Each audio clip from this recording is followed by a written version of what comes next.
منوی دفترچه تلفن. برای اینکه بتونین شماره مخاطبینتون رو همیشه توی پنل ذخیره داشته باشین، میتونین از این منو استفاده کنین.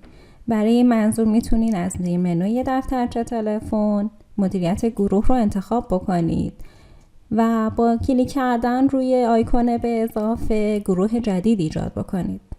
از پنجره باز شده نامی برای گروهتون قرار بدین. روی ذخیره گروه کلیک کنید تا گروهتون ایجاد بشه. تو قسمت عملیات میتونین نام گروه رو تغییر بدین یا کلاً گروه رو حذفش کنید. برای اینکه بتونید شماره مخاطبینتون رو اضافه کنید، از دو طریق میتونید شماره ها رو وارد کنید.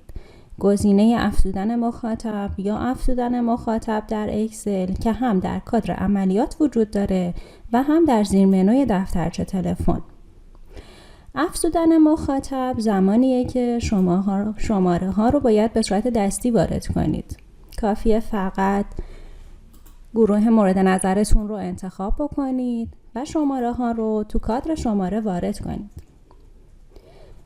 توجه داشته باشین که شماره ها رو توی یک سطر وارد بکنید.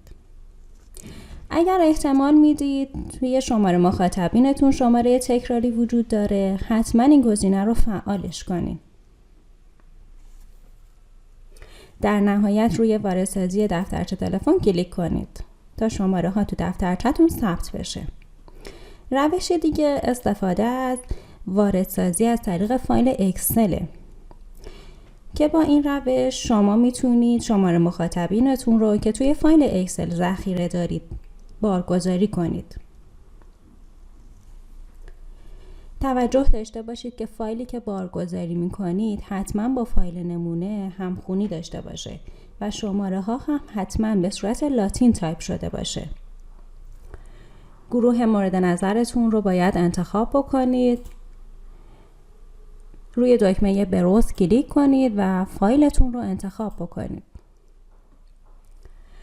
اگر شماره تکراری توی لیست شماره ها وجود داره، حتما این گزینه رو فعال بکنید. در نهایت روی واردسازی به دفترچه کلیک کنید